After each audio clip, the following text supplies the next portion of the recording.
Ano ka ba? Nagpapamatay ka ba? Sorry ho, Mamang Pogi. Kasi po yung taxi driver niloko ko eh.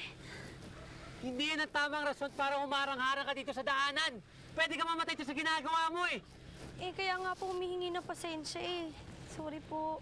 Sorry ka dyan. Paano kung may diferensya yung preno nitong kotse ko? Ha? Alam mo, miss, hindi porke kakulay ng stoplight ng suot mo, may guarantee ka na hindi ka mamamatay. Bakit bang yabang mo? Ako na nga tumutik mo ng masagasaan, ikaw pa nagagalit dyan porket may kotse ka lang. Miss, hindi kotse ko ang issue dito, ha? Ang issue dito. Yabang-yabang mo, akala mo kung sino kang kagapuhan, mukha ka naman bakla. Bakla, ganun. Sige, alis ka na.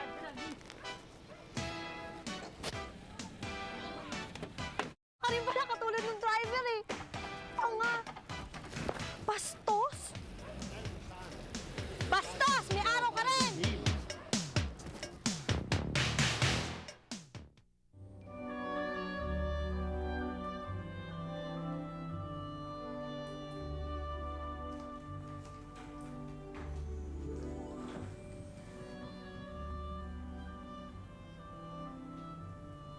Celso?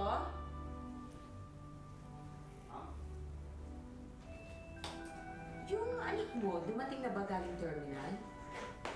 Naku, baka nga po kanina pa nag-aantay roon eh. Ha? Ang ibig mo sabihin? Hindi... Naku... Gerard! Gerard! Yes, ma? Anong nangyari sa anak ni Celso? Hindi mo sinundo? Pinunta ko kanina, wala dun eh. Nalate ka? Ma, sinabi ko sa inyo, malilate ako. Naku, papatayin kita! Naku, I'm so sorry. Sorry talaga. Sorry. Ang sorry ah.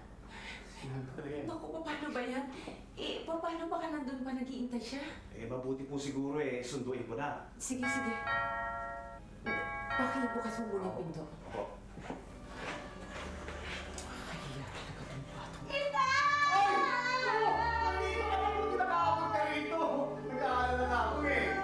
Ma'am! Anak ko po si Janice! Good evening po, ma'am. Maganda ka naman pala. Good evening, sandali. Gerard! Yes, ma?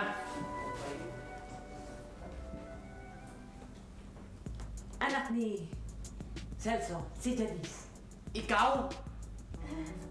Nagkakakilala na ba kayo? Oo, ma. Yan yung video ng Friday the 13th eh. Yan yung girlfriend ni Freddy Krueger. My lullaby. Sabi ng tatay mo, plano mo raw mag-aral dito. Sa UP ho? Ano? Paano ka nakapasok ng UP? Gerard, Ito hong sulat na to, nanggaling ho ito ng UP. Na ang sinasabi ho rito ay nakapasa ho ako sa UPCAT. talaga? Oh, kamu nga naman. Di ba? Mami, Ha, ma? akala ko ba papasok siyang maid natin? Paminsan-minsan tutulong siya kay Inday habang wala siyang pasok. Pero, alam mo, Iha, mas mabuti pang pagbutihin mo yung pag-aaral mo na makatulong ka naman sa tatay mo. Mabait po yan, ma'am. Masipag at matalino. At hindi lang po yan. Valedictorian po yan sa probinsya. Naku, ipakita mo mga medalya mo, anak. Tay, naku, tay, dinala ko, tay. Ito po, oh. Muntik na ho itong bahaan, tay. Ayan po. Yes! Ay, alam niyo ho, ito yung medal ko nung yung Best in Science po ako. Ayan, ito naman po, yung gold medal ko nung maging Best in Religion po ako. Kasi po, pagka po may rosary sa school namin, ako po ang nag-lead. At saka pagka may novena, ako po yung nag-volunteer na maging leader. At saka ito naman po yung Best in Catechism. Ayan. At saka ito naman po yung gold medal ko, yung Best Cadet sa CAT namin. Nako, talaga naman palang may reason para igapang ka ng tatay mo para makaaral ka. Siyempre po. Ma'am, ipapasok ko na po yung kotse sa garahe. Sige. Meron pa ho, alam niyo ho, dati ko kasi sumali ako doon sa mga beauty contest doon. Ito ho yung award ko. Ayan, Best in Miss DJ Teka, PRM. anong ibig sabihin nun? Ano yan Miss Dr. Jose P. Rizal Memorial High School. Ayan.